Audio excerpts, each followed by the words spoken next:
Sampeyan paring dawuh kon golek syarat, sampeyan maringi ngelmu kasampurnan, Bratasena mbok dawuhi golek kayu gung susu ing angin. Walah Kakang banget. Nggonmu ngiyas marang Nalindra Ngastina. Sampeyan disandangi apik, sampeyan digaweke Soka 5, sampeyan diwenehi derajat pangkat. Bondo donya ora kekurangan. Saka anak Prabu Duryudana lha kok sampeyan sakniki malik tinggal kaya ngoten iki kula nuwun sewu. Sampeyan niku pendhita cap napa? Mangriyen. Kosek to, Di? Sampeyan arep alasan napa melih? Mangriyen. Oh, nuwun sewu. Paten SDM rendah ki yang ngene iki.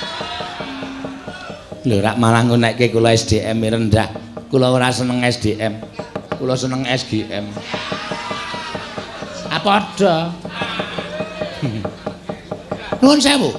Nuwun sewu nggih kula tak wawan pangandikan Adipati Harya Sengkuni. Lho sumanggaken ning ampun gawe alasan sing kula ora percaya. Oh inggih. Mangke kula atur midhangetaken aturipun Begawan Durna menika. Nuwun sewu kapitanga. Kula menika leres menapa lepat. Piye Kakang arep dawuh apa? Ngene lho, Di. Sampeyan mau mbisiki kalih kula. Kula wis tanggap karo napa sing mangandikake. Nadan kabeh ora ngerti. Ning nuwun sewu kepeksa dina niki kula buka. Merga sampeyan wis ora percaya karo Begawan Durna. Sampeyan bisiki karo Begawan Durna supaya gawe strana patine Bratasena. Monggo niku jane ora niat kula. Ning merga saka bekti kula karo anak Prabu Duryudana nganti kula menika nglakoni bab sing nalisir saka anggrang-angring kabrahmanan. Babakan sing nalisir saka anggrang-angring kapanditan kula. Kok sampeyan iso kandha nek nalisir saka anggrang-angring kabrahmanan kapanditan sampeyan? Mangke yen kula tak omong karo sampeyan. Sampeyan ngerti mboten Gunung Candramuka niku pundi? Mboten ngerti. Alastik Brasara? Kula ya ora ngerti. Gua Sigrangga? Kula ya ora ngerti. Nah, nek urung ngerti niku takon sik. Gunung Candramuka Wanatik Brasara, Gua Sigrangga niku mboten wonten siji makhluk menungsa sing wani mapan wonten ing papan mriku. Merga papan niku gawat kliwat, wingit kepati, satu mara satu mati, jalma mara keplayu. Kondange aja kok mung jamak lumrahing menungsa. Dewa mudhun teng papan niku kemawon mboten wantun. Sampeyan iso gagas mboten? Napa sing kula atur kalih Bratasena?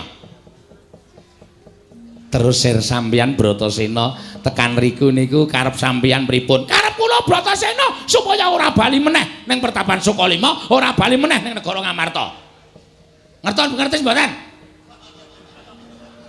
Oh. Nek ngarani sak penake dhewe nek durung ngerti apa to karepe Begawan Durna? Kayu gung susu ing angin. Kula niku mung gawe ukara. Wujude kaya ngapa? Ora ngerti.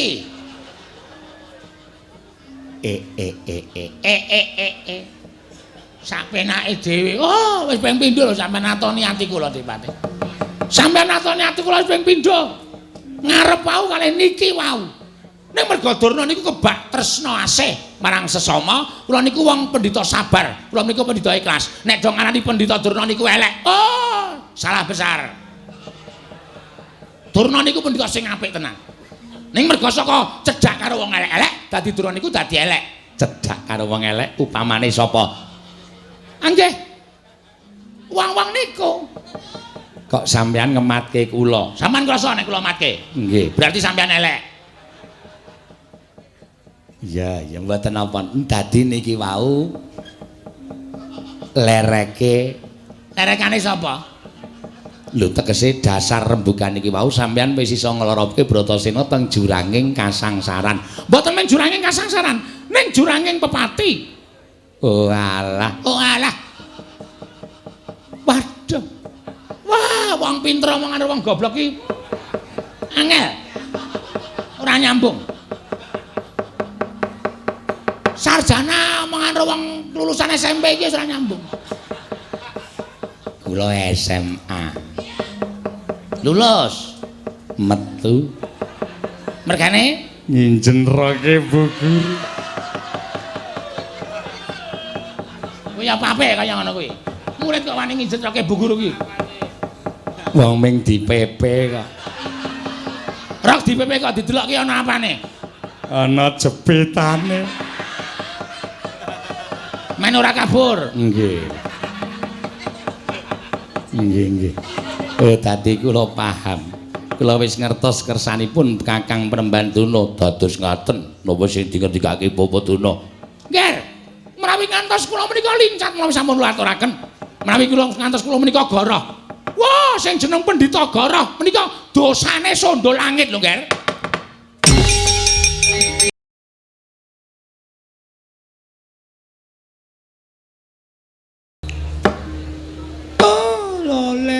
Lole kenthos walu gembol monyor-monyor. Dok ning dungkul wana dadi alas-alas dadi wana. Kula nuwun sewu, Nggih.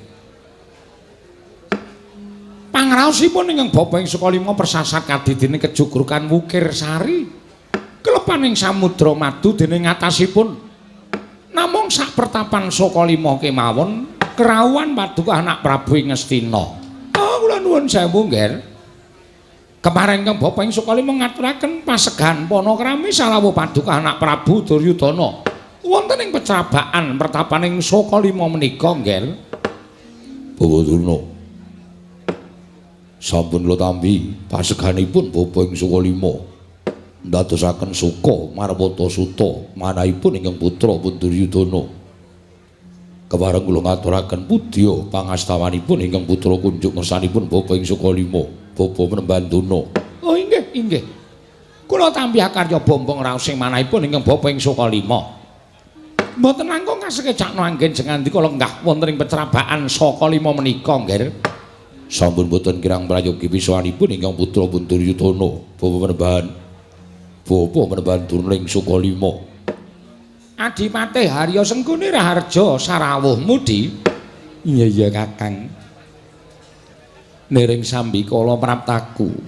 Aku ngaturake sembahku kunjuk ngersaning Kakang Prembanduna. Oh iya Dik Pate tak tampa. Ora liwat tiba sepadha-padha ya Di. Prayogakno nggonmu lenggah ana ing pecrabaan Sukalima kene Adipate Harya Sengkuni. Iya Kakang Durna kaya wis ora kurang prayoga praptaku. Nderekake marang jengkaring sinuwun Prabu Ngastina Kakang Prembanduna. Adipate Harya Sengkuni ya apan kaya mengkono. Nuwun sewu sinuwun. Nun amit pasang Kalimantabi tinebena ing ila dendhemawaing tawang tuwak. Nadaning ngabdi pun swatama. Kula ngaturaken sembah pangabekti kunjuk ngersa paduka Gusti kula sanata ing Ngastina sinuwun Prabu Duryudana. Swatama tak tampa. Sira ngabekti kelawan panjenengan ingsun ora liwat pangestu ingsun tampanono. Kula pundhingga jimat paripin dayana ing kasantosan Gusti Patih. Ing abdipun swatama kula ngaturaken bekti kula kunjuk Gusti Patih. Iya Satama tak tampa. Ora liwat pangestu ning wong tuwa tampanono ya Satama kula pundhingga jimat paripin dayana ing kasantosan. Mugi kasekecakno anggen jengandika lenggah Gusti Patih. Iya. Satama kaya wis ora kurang kepenak praptaku ana ing pecrabaan Sukalima kene. Bambang Swatama. Nuwun sewu, Nggih. Estunipun kejot raos manahipun ingkang Bapak ing Sukalima. Dene rawuh paduka ingkang sengkan tanpa pepoyan. Ombyaking para cantrik manyu jejangkan pertapaning Sukalima samya alok menawi nalindra Ngastina Prabu Duryudana tedhak wonten ing pertapan Sukalima. Andadosaken gurawalan raos sing manahipun ingkang Bapak ing Sukalima ingkang mestinipun menawi wonten perkawis tuwin menawi badhe menawi wonten dawuh ingkang badhe pinaringaken dhateng ing Bapak ing Sukalima. Paduka anak Prabu tumunten dawuh kewana dhateng piranganing nayaka supados animbali sawanipun ingkang Bapak ing Sukalima. Tartemtu kula badhe mastuti dawuh paduka anak Prabu ing Ngastina. Namung mboten kados sagedhagan menika lha kok teka paduka rawuh wonten ing pertapan Sukalima menika men kusura sing kados pundi, Nggih? Menawi kepareng kawedharingan kathah tumunten kababarna nanging menawi adi tumraping para cantrik miwah kula warga ing Sukalima monggo kula dherekaken manjing saklebeting pertapan pepanggihan catur netra kan ingkang Bapak ing Sukalima anak Prabu Duryudana. Budana wonten dawuh ingkang sepisan kula menika njunjung derajatipun Bapak Prembaning Sukalima. Jernyatanipun jengandika menika kami tuwaning negari Ngastina. Mila awon menapa menawi kala mangsa ingkang sampun kula tetepaken kula sowan dhateng ing pertapan Sukalima. Jernyatanipun pertapan Sukolima menika tasih ke bawah keperintah negari Ngastina. Oh inggih matur sembah nuwun. Dene tungkap angka kalih. Badhe wonten atur ingkang kula kunjungaken ngersa paduka Bapa Praban Durna. Wonten wigati ngenedya kula aturaken dhateng panjenenganipun Bapa Prabaning Sukolima. Oh ngaten nggih. Nggih kasinggihan. Menawi tetela mekaten kaicana jiga kelawan pekewa Durgama Sangga Runggi tumunten kadhawana dhateng ing Bapa ing Sukolima. Kula nedya ngangelukaken jangga nilingaken karna ingkang Bapa badhe nampi kewajiban menapa kula boten badhe suwala. Tumunten kababarna nggih kula cemadhong dawuh timbalanipun anak Prabu ing Ngastina, anak Prabu Duryudana. Handrah ingkang peswita rum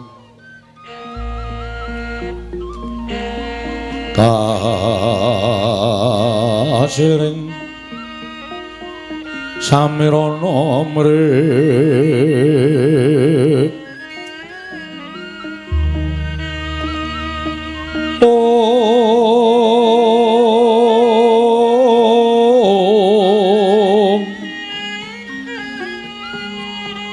sekar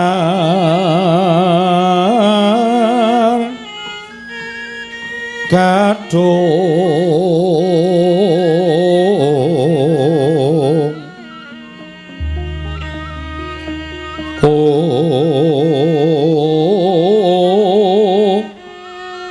ngas kandanya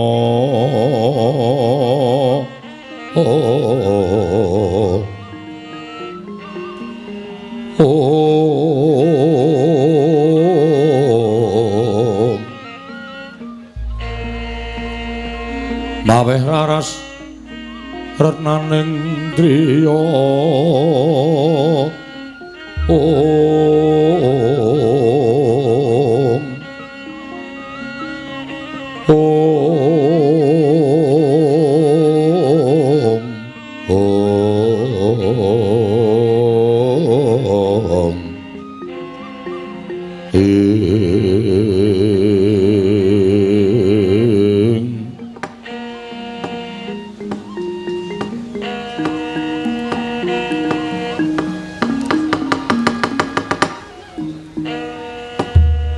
Bapa Mbanturna.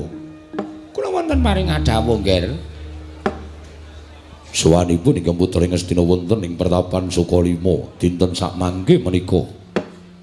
Estunipun nuruti dhateng raos pangraosipun Duryudana. Mugi andadosna ing kawuningan jagat menika ngantos keberbegen ngumandhangipun Bapa Mbanturna. Menapa ta sababipun dene Bapa Durna saged kondhang ngumandhang angebeki jagat boten sanes kejawi namung saking pangrika dayanipun Duryudana langkung-langkung pangrika dayanipun Kanjeng Rama Dastarastra anggenipun sampun peparing kanugrahan dhateng Jengandika Sri Nugraha kawisuda dados guruning para Sata Kurawa miwah para Pandhawa. Ingga dinten samangke menika jagat sedaya sampun mangertos dhateng mandhangipun Bapa Mbanturna ateges Kanjeng Rama miwah ingkang putra Ngastina Duryudana menika ingkang dunjung derajatipun Bapa Mbanturna. Oh inggih. Kula ngakeni kok nggih. Nalika semanten panci kula menika namung dados tiyang ingkang nyenyuwun ngaler ngidul boten dadah, boten pernah awit saking dipun larapaken dhateng Adipati Harya Senguni tumunten kula dipun paringi pangkat kaliyan Kang Rama inggih menika pun sinuwun Prabu Dastarata minangka dados gurunipun para Sata Kurawa miwah para Pandhawa. Saengga samangke kula saged ngenyam kamukten kados mekaten menika awit peparingipun Sang Nata Prabu Dastarata inggih peparing paduka anak Prabu ing Ngastina. Syukur menawi panjenengan tansih kemutan. Menika ingkang badhe kula tanjihaken dhateng Bapa Durna. Inggih. Ing ngangka kalih slaminipun para Sata Kurawa menika dados siswanipun Bapa Durna ingkang ginula wentah sareng kalian para Pandhawa. Nah nyatanipun jebul dinten sakmangke menika nuwuhaken tandha kuwatir salebeting manahipun ingkang putra Ngastina. Menapa ta sababipun kula matur ingkang kados mekaten Bapa Durna sampun marambah makaping-kaping aturipun para wadyabala telik sandhi ingkang sami dipriksa dhateng kawontenan Pratapan Sukalima. Bawaduna sampun marambah makaping-kaping mbok menawi sampun wonten tigang candra etang kelengganingga dinten sak mangke menika tansah runtung-runtung reruntungan gegandhengan asta kaliyan kadang kula pun Bratasena. Mereka ingin dadosaken kuwatir salebeting manahipun ingkang putra pun Duryudana ngemuti nadyan Bratasena menika kalebet siswa jengandika nanging mugi andados ing kawuningan sedaya sami nyebat yen to Pandhawa menika tasih sanak daging-daging kaliyan para Pak Kurawa menika tasih sederek kula nanging tumrap Duryudana sumangga hainipun sami badhe mestani tumrap Duryudana Pandhawa menika satru mungguing cangklakan boten lega raos sing manahipun ingkang putra pun Duryudana menawi kula dereng nyawang Pandhawa menika ngatang-atang dados bathang ing mekaten cetha anggen paduka tansah raket kalian Bratasena menika nuwuhaken kuwatir raos sing manahipun ingkang putra pun Duryudana kula saged mestani bilih bapa menemban Durna menika mban jindhe mban siladan bapa Durna menika boten adil kalian siswanipun nek Pandhawa timban jindhe nek Kurawa timban siladan langkung-langkung Bratasena panjenengan rangkul kadidine siswa ingkang sanget dipun tresnani saengga sedaya siswa sanesipun dipun singkiraken Baduna menawi kathah jaya kawijayan guna kasantikan kanuragan kawruh kebatinan ingkang sampun panjenengan paringaken dhateng Bratasena tanwandi lare menika sak mangke badhe dados lare ingkang sentosa lair batosipun ingkang mekaten kula mboten narimakaken nek Bratasena luwih duwe kasekten lan kasantosan tinimbang siswa-siswa sanesipun langkung-langkung menawi Bratasena menika nggadhahi kaluwihan tuwin kawruh lair batin nglangkungi dhateng pun Kurupati nggih Duryudana menika kula mboten narimakaken kula mboten badhe wigih ringa-ringa panjenengan ingkang kula lepataken dene sampeyan wujudipun guru ingkang boten saged dipun gugu lan ditiru guru sing gunakake wewenang dienggo sewenang-wenang mban jindhe mban siladan kaliyan siswanipun nek Kurawa timban jindhe nek Pandhawa timban siladan dasar kula sampeyan le runtung-runtung kali Bratasena menika kula ora mathuk kula ora cocok kula ora gathuk kula nyuwun supados Bapa Durna samangke sampun ngantos caket-caket kaliyan kadang kula pun Bratasena lho mangke rumiyin Ger mangke rumiyin kula aturi sabar sawetawis. Sampun ngantos jengandika tumuli nutha dhateng Bapak ing Sukalima babakan anggen kula caket kaliyan pun Bratasena menika. Kula nuwun sewu nggih, Nger. Kula menika dipun dadosaken guru dhateng Rama pun Prabu Dastarata menika. Pengangkah kula menika saged madeg dados guru ingkang adil tumrap siswanipun. Kula menika dadosa guru ingkang adil tumrap siswanipun. Kula mboten badhe benten-bentenaken antawisipun Pandhawa lan Kurawa. Jer Pandhawa lan Kurawa menika dipun titipaken dhateng Begawan Durna supados gyuna lawentah sakmangkenipun saged dados satriya, satriya ingkang saged dipun ndelaken ingkang supados sakmangke saged damel tentreming jagat raya menika. Kula nuwun sewu lho, Nger, kula nuwun sewu. Estu kula mboten badhe atur dara. Kula caket kaliyan Bratasena menika mboten ateges kula menika maringi langkung dhateng Bratasena babakan ngelmu jaya kawijayan lair lan batin menika babar pisan mboten. Namung nuwun sewu, menika mboten saged dipun selaki jer menika kamanungsan. Tegesipun kamanungsan kados pundi? Kula kinten sedaya guru menika tertentu langkung tresna dhateng siswanipun ingkang taberi lan tansah ngestu padha dhateng dawuhipun guru lan tansah nyingkiri pepacuhipun guru. Mongko sareng kula gelar tuwin kula gulung, kula taliti ing langkung permati siswa ingkang tansah nurut dhateng perintahing guru menika namung anak kula Bratasena. Namung anak kula Bratasena. Pendak-pendak kula paringi kawruh, piyambakipun tertentu nurut ngestu padha menapa ing dados dawuhipun guru. Menika ndadosaken bombong raosipun guru kados ingkang Bapak ing Sukalima menika. Mila mboten aneh tumunten wonten raos pangraos sing batos ingkang saged rumaket antaraning siswa lan guru menika. Krana anggenipun siswa menika tansah ngestu padha dawuhipun guru, mboten kok perkawis kula menika maringaken ngelmu langkung tinimbang siswa-siswa sanesipun. Kosik Kakang Durna kosik. Nuwun sewu lho. Ora jeneng aku ki ngarani karo Kakang Durna ora. Ning adat lupiya sing wis conto kaca benggala sing wis kelakon nek guru cedhak karo siswane iki mesti eneng apa-apa. Mesti eneng apa-apa. Sampeyan ngendika ora ana apa-apa ming merga rasa pangrasa batin kanthi jalaran siswa ingkang tansah taberi ngestu padha dawuhing guru. Nuwun sewu kula kok ora percaya. Terus sampeyan pripun? Duwe dasar napa? Nuwun sewu. Mbok menawa lho niki, mbok menawa Bratasena le mbayar SPP luwih tinimbang kanca-kancane. Turahe dienggo gurune. Mbok menawa Bratasena menika maringi napa ta napa kalian Kakang Durna tumuli menika ndadosaken jalaran sampeyan tresna kalian Bratasena. Niki nuwun sewu lho. Dipate wonten dawuh. Aja ngawur gawar-ngawur. Apa mbak anggap Begawan Durna ki mata dewi tenan? Kowe ngawur nek carane kaya ngono kuwi kowe iki ngawur. Kanthi dasar tok nggo conto guru liyane. Guru liyane aja tok badake Begawan Durna. Najan Begawan Durna iki akeh sing ngarani pendhita sing elek. Monggo angene padha marani. Ning tumrap aku pengen budidaya ngadeg jejeg minangka dadi guru sing apik, guru sing becik. Aku ora tau nampa apa-apa saka Werkudara. Aku ora tau nampa dhuwit saka Werkudara. Aku ora tau nampa punjungan apa-apa saka Werkudara. Sumpah demi Allah.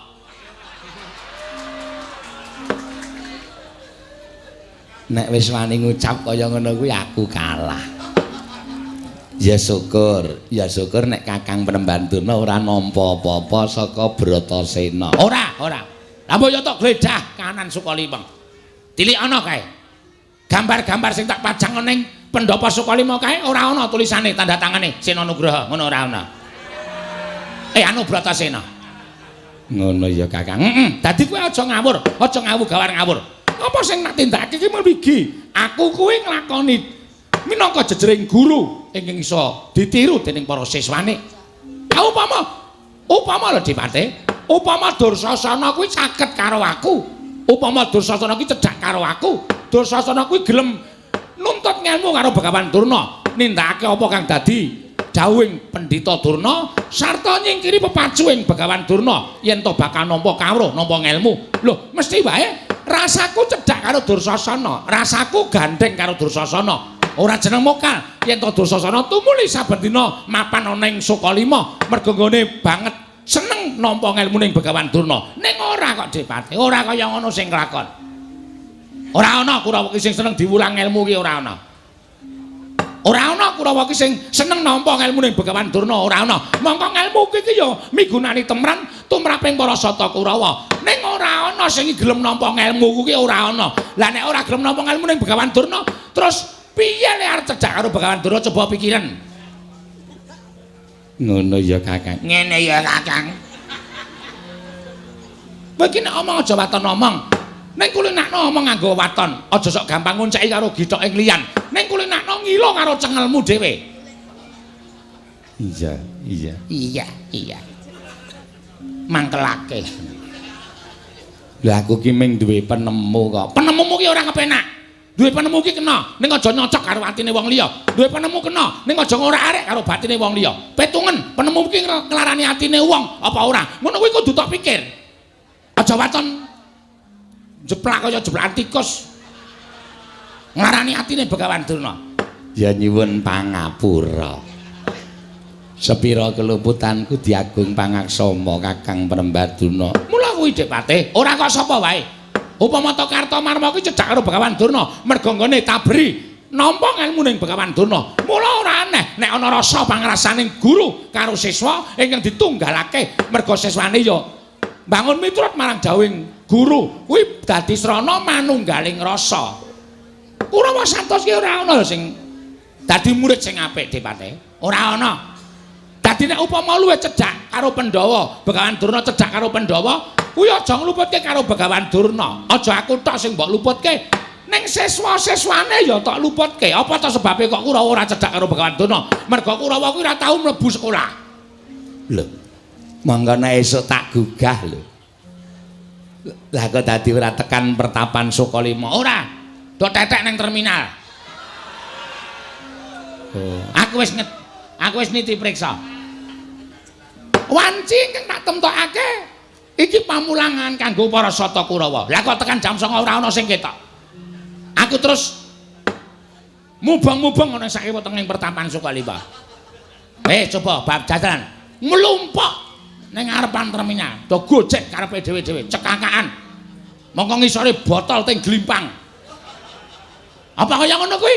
Guru iso cedhak karo muridé. Coba, apa kaya ngono iki guru cedhak karo muridé? Lek kuwi menehi ilmu wae piye nek pikirane wis owah. Mergo wis klebon karo ya kuwi omben atos. Omben atos ki, omben ki apa? Minum. Atos keras. Omben atos minuman keras. Pikiran dhewe, apa kaya ngene iki iso masuk? Iya. Nek nek Pandhawa beda, Pandhawa kuwi pendak-pendak tadhawi Pandhawa iki arep ana ilmu kebatinan. Arep ana ilmu Jaya Kawijayan Guna Kasanti Kantinata Mendat Jenderal Mentetri Mbak Bungkus Ridho Putung. Kowe padha mlebu 7:30 tak tunggu ning pertapan Sukalima. 5:30 ki Puntadewa wis teka. Disusul para Kudara. Jam pira? 6. 6:30 Janaka kula Sedewa wis teka. Oh. Apa Pandhawa ya do nggawa jam? Jame do anyar-anyar. Aja nyepelekke kowe. Ora ketang ra ono mereke. Sing penting ra kemilau. Kemilau ki apa? Ngono lho Dipate. Wis padha sedeku mari kelu mirengake Bu Guru menawa didangu. Sik, kok kaya cakepan tembange cah cilik-cilik. Oh, lah kaya kuwi lho Dipate. Mula tak wulang. Ilmu apa wae Pandhawa kuwi mesti iso nampani kanthi tawajuh, kanthi seneng atine. Mula ora aneh nek gurune ya tresna karo Pandhawa. Mboten perkara Pandhawa. Ning Bratasena. Bratasena ingkang wongsal wangsul katingal mlebet tuwin medal saking pertapan Sukalima. Monggo menika sanes wancinipun pamulangan menika ateges Bapa Durna menika caket kalian pun Bratasena. Kula mboten tarimah menawi lampan kados mekaten menika. Ateges jengandika Bapa Durna menika banjin demban siladan tumrap siswanipun. Kula nuwun sewu, Nger. Kula nuwun sewu. Bratasena menika anggenipun sowan wonten Sukalima menika kula nuwun sewu. Menawi sanes wancinipun ingkang katetepaken menika mboten kok kula menika maringi ilmu. Nanging srana ngraketaken raos pangraosipun ing Bapa ing Sukalima kaliyan anak kula pun Bratasena. Kula mboten dawuh, kula mboten utusan candhek supados nimbalipun Bratasena. Nanging karekatipun Bratasena piyambak ingkang sowan wonten ing pertapan Sukalima namung badhe kepengin pinanggih kaliyan kula lan mboten wonten rembak ingkang sanesipun kok, Nger. Berkais menika kula sumanggaken kedung jero iso dijajaki ning atine menungsa sapa sing ngerti. Nadyan jengandika paring dawuh ora ana rembug sing wigati. Sapa sing iso ngrungokake rembuge Bratasena kaliyan Bapa Durna? Mila sowan kula pertapan Sukalima mriki. Kula kepengin Bapa Durna sampun ngantos caket-caket kaliyan Bratasena angka sepisan dene angka kalih. Cecakatanipun Bapa Durna kaliyan pun Bratasena menika dados jalaran ingkang ngestinipun panjenengan tanggap kaliyan menapa ingkang kula kajengaken. Nuwun sewu kula kedah menapa nggih? Ngene lho Kakang Durna. Ngendikane anak Prabu Duryudana mbok menawa kurang cetha. Aku sing nyethake marang Kakang Prembanduna. Iya Dik Pati piye? Anak Prabu Ngastina ora kepareng sampeyan cedhak-cedhak karo Bratasena. Malah cedhaking Kakang Prembanduna karo Bratasena kuwi iso dadi jalaran yen sampeyan tanggap karo kersaning anak Prabu Ngastina. Lah kersane anak Prabu Duryudana piye, Dipate? Piye gamblangno? Aja nganggo sanepa. Sing cetha wae, ora usah dadak pikir ringa-ringa.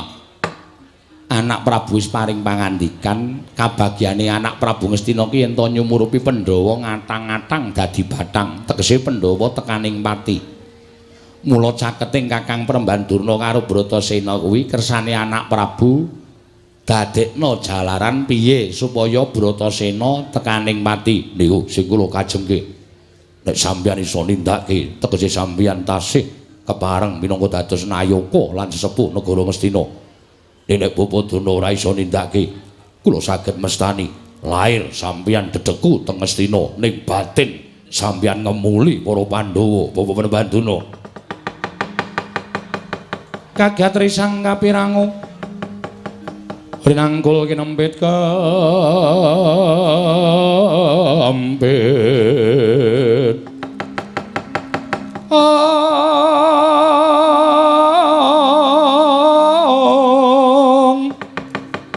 dosang reknaning bawana ya si tukang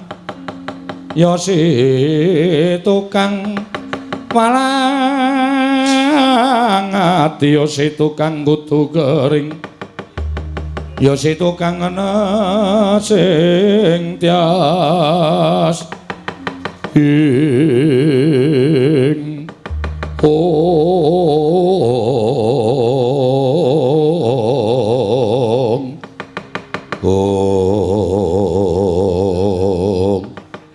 aduh kula nuwun sewu ngger tumaratap manahipun ing bapa ing saka lima depi paduka paring dawuh mengaten kula mboten kepengin sampeyan meranggal ucape Duryudana sing kula karepke Bapa Durna keparenga hanyendikanipun dados dawuhipun Alendra Ngastina nuwun sewu menapa samangke badhe sae kedadosanipun perkara ala lan becik niku tanggungan sampeyan wis dadi dawuhing Alendra Ngastina nek sampeyan ora iso minangkani panjaluking Ratu Ngastina tegese sampeyan badal dawuhing Ratu Ngastina monggo menika mujudaken kelumputan sing ageng tumrapipun negari Ngastina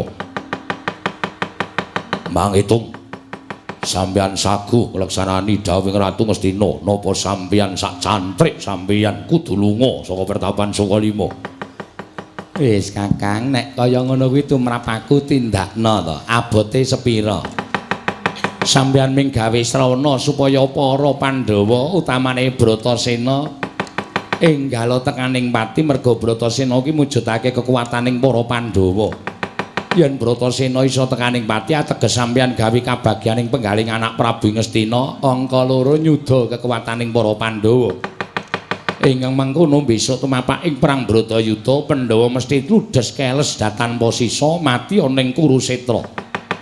Nang yen Kakang ora keduga nindakake dawuhing anak Prabu Ngastina, cetha lamun sampeyan iku abot Pandhawa tinimbanganing wong Ngastina. Mula nek ana apa-apa nuwun sewu mangrasake dhewe. Aja pisan-pisan sampeyan wani marang panguwaosing Nalendra Ngastina anak Prabu Duryudana Kakang Prembanduna. Oh lole ora sah lole. Iki kudu tak tindakke sampeyan nek ora nindakake perkara iki. Kula wis ngerti dhewe dukaning anak Prabu Ngastina lho Kakang Prembanduna. Aduh Dipati lah kok dadi kaya ngoten lakon ingkang kudu kula sandhang. Napa nggih kula badhe ngoncati rasa kula piyambak? Napa kula menika badhe ngregeti dhateng kabrawanan kula, ngregeti dhateng jejering guru ingkang saged dipun gugu lan dituru dhateng siswanipun? Wis ora sak njarwa dosokke tembung guru sing werna-werna. Mang tindake napa mboten? Nek mboten mang tindake sampeyan malah cilaka, ning nek mang tindake sampeyan tentrem uripe. Sumanding dhateng anak Prabu Ngastina Kakang Prembanduna ing pandhita kang kinarya wangsit pindha kombang ngajaping tawang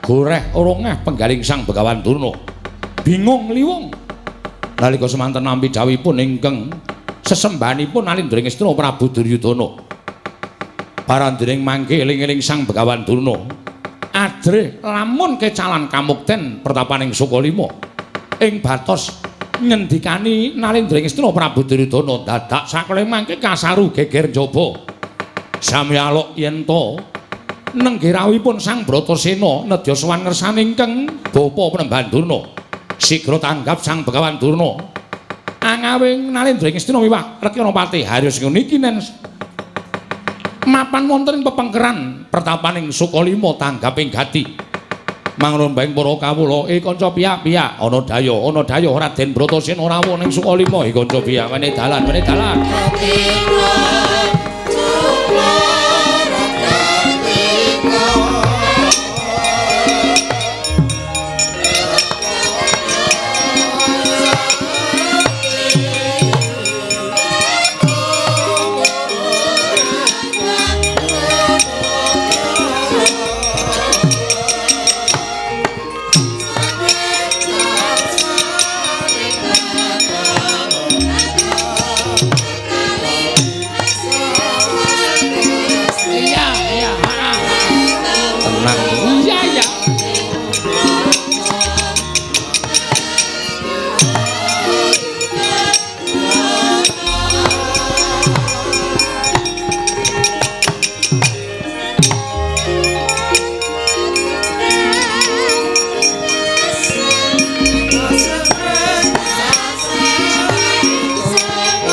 Sinongwati jagat kinari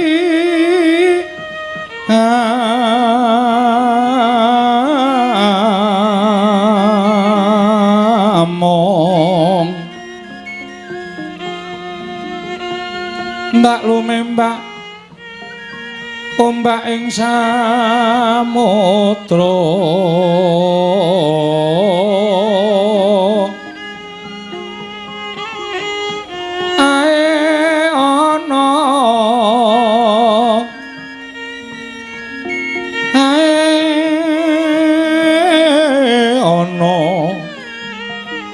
bali lumut ambra kanggeng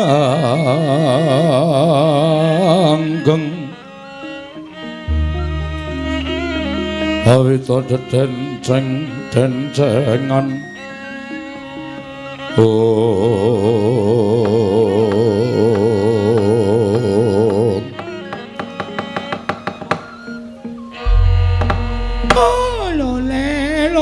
kentos walu gembol manyar-manyar duk ning dungkul wana dadi alas-alas Satiwana. Anakku ngger, anakku wong gagah, wong perkasa, wong sentosa. Bratasena, kowe padha raharja sak praptamu ya ngger. Wah.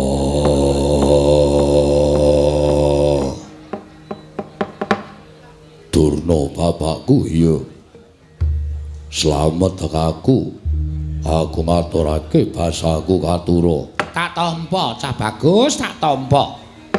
Ora liwat pangestu ning wong tuwa, tampan ana ya, Ngger. Ndak gegem dadiake jimat. Raden, katuran karajan rawuhipun Raden Aswatama kakangku iya. Kula ngaturaken sembah pangabekti kula kunjuk Raden. Tak tampa tiba sepadha-padha Aswatama. Bratasena. Ana apa, Ngger? Ana wigati apa? Dene kowe sowan ning pertapan Sukalima, gawe kaget penggali bapa gurumu ya bapakmu Begawan Durna. Yen pancen kowe darbe panjaluk, kowe njaluk apa, Kulum? Yen pancen kowe duwe pitakonan, kowe takono. Mesti yen aku bisa bakal tak wangsuli Werkudara. Durna bapakku. Bratasena kepiye? Apa Durna bapakku lali? Yen dina iki dina ingkang mbok janjekake. Dene kowe janji lawan Bratasena supaya dina samengko aku ngadhep ning ngersaning Durna bapakku. Oh, lole gentas walu mamar-nyar-manyar. Juneng jungkul wana dadas. Kaget atiku nganti sesebut aku dhewe aku lali Bratasena. Yo, ora dadi ngopo.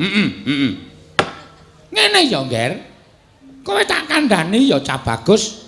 Mergo akeh pakaryaning Pertapan Sukalima nganti aku lali yen to dina iki dina ingkang ditemtokake dening kowe lan aku supaya iso pepanggihan catur netra. Syukur dene kowe ngerti sarta kowe kelingan. Yen to dina iki samengko pancen aku janji karo si Bratasena ketemu ning Pertapan Sukalima. Oh, ya pancen kowe iki wong elingan. Pancen kowe iki wong gatekan Bratasena. Yo. Durna bapakku. Bratasena kepiye? Jumbo karo nalika aku matur kalan panjenengane yen to Bratasena kuwi gandrung kalawan kawruh panunggal, kawruh kasampurnan, suruping pati, sastra cetha paripurning wangsit, sastra jendra hayuningrat pangruwating diyu. Mula dina iki aku pengen ngerti Jumbo kalan apa sing wis mbok ngendikake aku pengen Durna bapakku paring wejangan ya kuwi kawruh panunggal, kawruh kasampurnan, manjing suruping pati. Sastra cetha paripurning wangsit kuwi lenggahe menyang endi lan isine apa? Mara kage jarwakna Durna bapakku. Oh, lole kentas walu gembal manyar-manyar. Duk neng jungkul wana dadi alas-alas dadi wana. Werkudara. Durna bapakku piye? Kowe tak kandhani ya, Lik. Kowe tak jarwani. Apa ingkang mbok takokake mau sayekti dudu ngelmu lumrah. Nanging kowe ngelmu ingkang lungsit lan rumpil, ngelmu ingkang bebayani. Kawruh kasampurnan, kawruh panunggal. Sastra cetha paripurning wangsit, sastra jendra hayuningrat pangruwating diyu mau ora saben wong iso nampani lan ora saben wong kuat kedunungan ngelmu ingkang mbok kandhakake mau. Iya, lire piye? Mergo aku wis kandha karo kowe, kuwi dudu ngelmu baen-baen. Kuwi ora ngelmu cepete, nanging kuwi ngelmu ingkang ana dayane lan kekuwatane gegirisi. Sabab yen to nganti nggonmu ngempakake ngelmu mau, kleru. Nggonmu ngucapake, "Oh, ngelmu mau bisa ngobar jagat saisine." Nanging yen to kowe nggone nampa ngelmu mau kanthi ati ingkang resik, ati ingkang wening, wekasan bisa ngrapal mantrame kanthi tuntas sarta ora ana klerune, ngelmu mau bakal ndayani tentreming jagat raya. Merga kaca lupia wis tau tate kelakon nadan mung kandhek ana ing crita. Ya. Nalika Begawan Wisrawa menjang ilmu sastra jendra hayuningrat pangruwating driyu marang Dewi Sukeksi. Wekasan Dewi Sukeksi mau ginarwa dening Prabu Danapati nanging tumuli ambruk ana ing pepangkoning Begawan Wisrawa. Begawan Wisrawa pendhita ingkang ora nate klepetan dedosan. Embane kertas putih mulus nanging merga saka dayaning sastra jendra hayuningrat ingkang ditandhukake marang Dewi Sukeksi mongko linambaran blendenging kamurkan, blendenging hawa nepsu. Wekasan Begawan Wisrawa ninggal ya kuwi putihing sorban. Kasucene ditinggal nuruti kekarepaning Dewi Sukeksi. Mula ora aneh yen to mbabar anak ya kuwi Prabu Dasamuka nalindra ingkang ngangkara watak ing Candala nganti jagat iki meh dikakahi dening Prabu Dasamuka.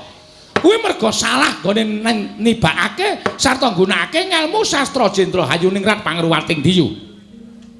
Yo. Lah nalika Begawan Wisrawa mejang kelawan Dewi Sukesi babagan sastra cetha paripurning wangsit. Nalika semana ana kadanging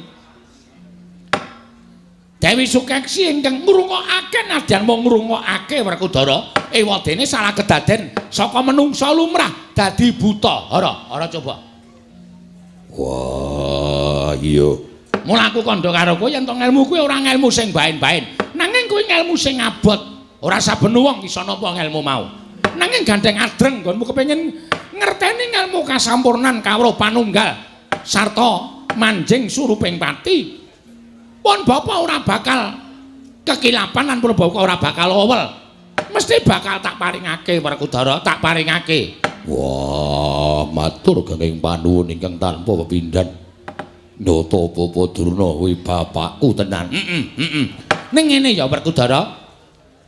Bareng aku manekong puja brata ngersaning Gusti. Aku ngatas kelawan dewaku. Jebul ngelmu ingkang bakal mbok tampa mau ana syarate. Ana syarat pepanggile. Rerubah ingkang kudu mbok aturake. Nadyan kudu munggah gunung. Paribasane nggawa barang sing abot, mlaku sing adoh, aku ora bakal selak. Durna bapakku tak aturi paring dawuh. Syarate apa ingkang kudu ndak aturake, aku mesti bakal mujuti. Krana gedene gandrungku lawan kawruh kasampurnan lan kawruh panunggal. Kuwi tenan, Ger? Yo, tenan. Lahir batin. Nah, nek pancen lahir batin, aku mung kepengin kowe iso ngaturake wujute ya kuwi kayu gong susuing angin. Kayu gong susuing angin. Wujude kaya ngapa? Nah, nek wujude aku dhewe ya urung ngerti. Ning dawuhing dewa, sapa yang bakal nampa kawruh kasampurnan mau kudu iso ngaturake wujude kayu gong susuing angin. Babane menyang endi? Nggone sapa? Wah, hak paranane, hak jaluke. Yen pancen kudu goleki, lek ku goleki menyang endi kowe paringa dawuh. Werkudara Bratasena. Nggih. Papane ora lek kejamung ana Gunung Candramuka. Gunung Candramuka kuwi wewengkon Alastik Brasara. Ana ing lengkeng gunung kono ana guwa ing ngaran Guwa Sigrangga. Gunung Candramuka Alastik Brasara Guwa Sigrangga. Alastik Brasara kuwi babatana. Gunung Candramuka unggah ana, Guwa Sigrangga kuwi dukirana Werkudara. Yen kowe iso nemokake kayu gong susuing angin, mbok aturake marang Begawan Durna. Esuk kowe ngaturake kayu gong susuing angin, sore kowe bakal nampa ngelmu kasampurnan. Sore iso ngaturake kayu gong susuing angin, esuk kowe bakal nampa kawruh panunggal sangkan paraning mati lan sastra cetha paripurning wangsit Werkudara.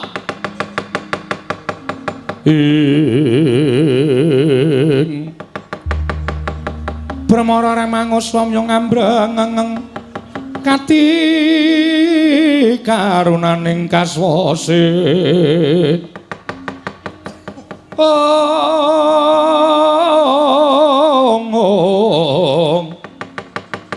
yaneng marga memalat kung dosang kondo wastrat mojo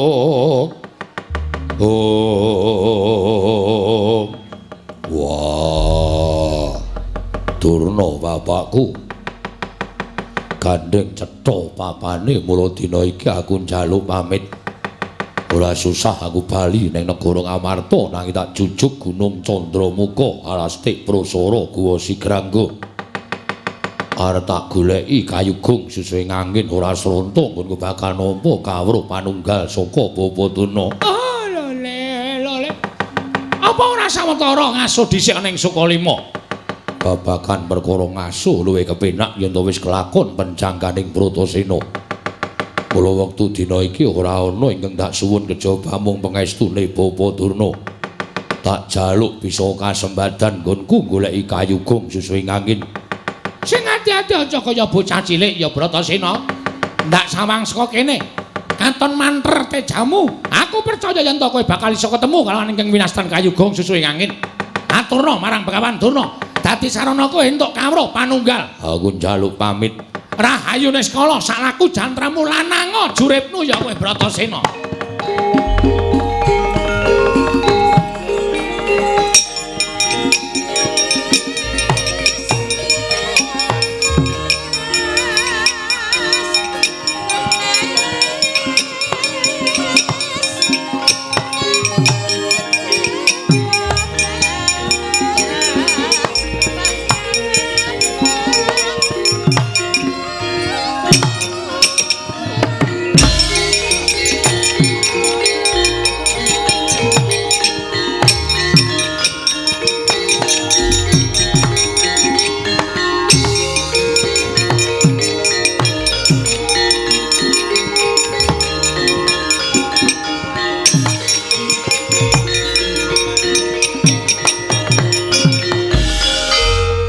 Di kowe gak nudingi aku. Pamer ali-alimu anyar ya. Ora Kakang Durna sampeyan ketok. Wis cetha lorek ing Begawan Durna. Jabane katon becik karo Duryudana ning ati sampeyan. Guys ketok saniki kula iso ngarani. Sampeyan kula dhawuhi supaya gawe srana patining para Pandhawa utamane Bratasena.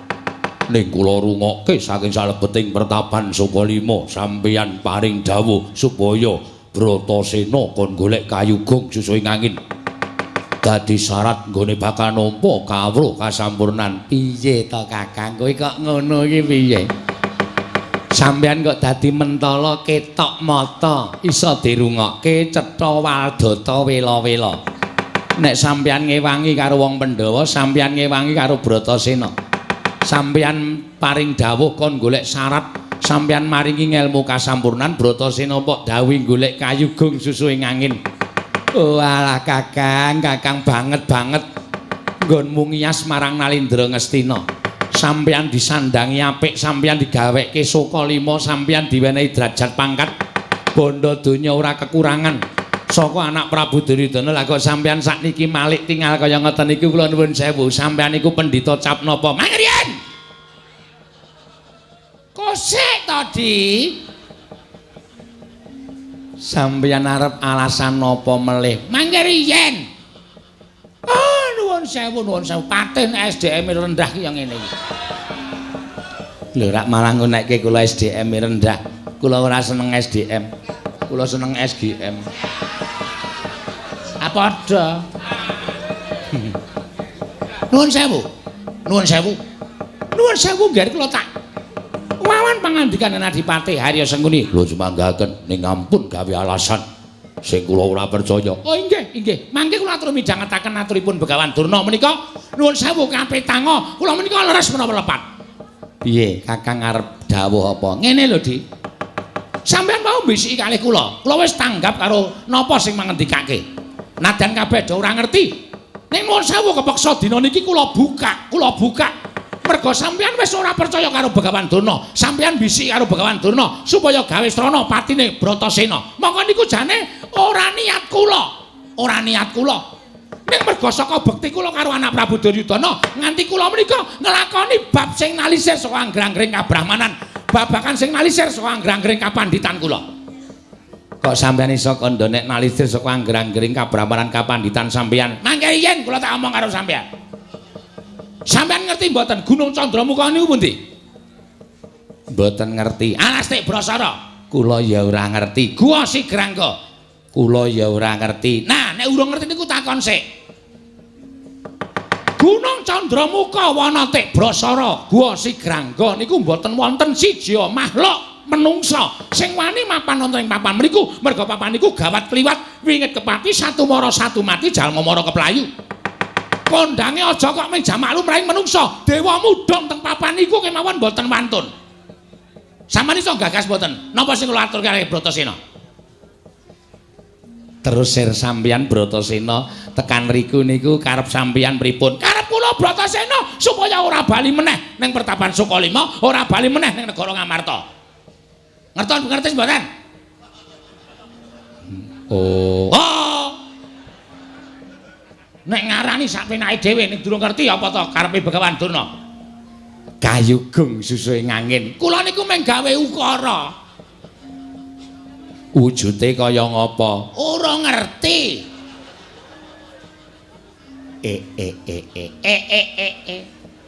Sapenake dhewe. Oh, wis ping pindho lho sampean natoni ati kula Dipati. Sampean natoni ati kula wis ping pindho. Ngarep wau kalih niki wau. Ning merga Durna niku kebak tresna asih marang sesama, kula niku wong pendhita sabar, kula niku pendhita ikhlas. Nek do ngarani pendhita Durna niku elek. Oh, salah besar. Durna niku pendhita sing apik tenan. Ning merga saka cedhak karo wong elek-elek, dadi Durna niku dadi elek. Cedhak karo wong elek upamane sapa? Nggih. Wong-wong niku. Kok sampean ngematke kula? Sampeyan krasa nek kula matke. Nggih. Berarti sampeyan elek. Ya, ya mboten napa. Dadi niki wau lerekane sapa? Lho tegese dasar rembugan iki wau sampean wis iso nglorokke Bratasena teng juranging kasangsaran. Mboten men juranging kasangsaran, ning juranging pepati. Oh alah. Oh alah. Waduh. Wah, wong pinter omong karo wong goblok iki. Angel. Ora nyambung. Sarjana omongan karo wong lulusan SMP iki ora nyambung. Kula SMA. Lulus. Metu. Mergane nginjenroke Bu Guru. Kuwi apa-ape kaya ngono kuwi. Murid kok wani nginjenroke Bu Guru kuwi. Wong ming dipepe kok. Rok dipepe kok didelok ki ana apane? Ana jepitane. Men ora kabur. Nggih. Nggih. Oh, tadi kula paham. Kula wis ngertos kersanipun Kakang Penemban Durna dados ngaten napa sing dingendikake Bapak Durna. Nggih. Menawi ngantos kula menika lincat menawi sampun aturaken. Menawi kula ngantos kula menika goroh. Wah, sing jeneng Pendhita Goroh menika dosane sondol langit lho, Nggih. Bapak Durna.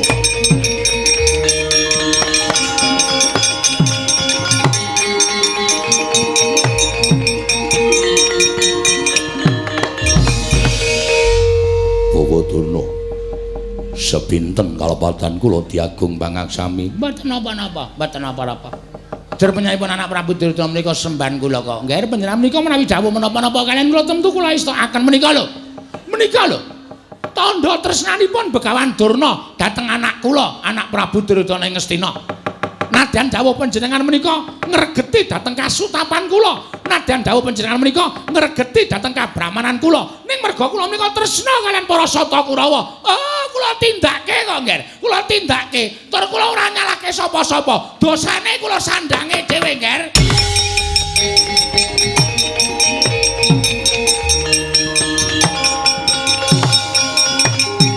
aduh Kakang Durna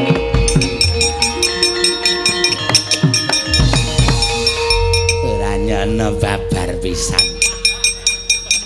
Nek Kakang Penemban Durna iki pancen pendhita sing Aku ngerti kowe ngece, ha ta. Kowe ngece Dek Pate kok getun karo lelakon iki sampean ngece. Mboten napa-napa, mboten napa-napa. Ning sedaya niku wis iso ngerti napa ta Begawan Durna. Sapa ta kula? Perkara kula nglakoni kaya ngene iki, nek wong pinter-pinter wis iso nyurasa karo ati ning Begawan Durna. Oh, Durna tumindak kaya ngono kae iki merga kaya ngene. Durna kaya ngono merga kaya ngene kahanane.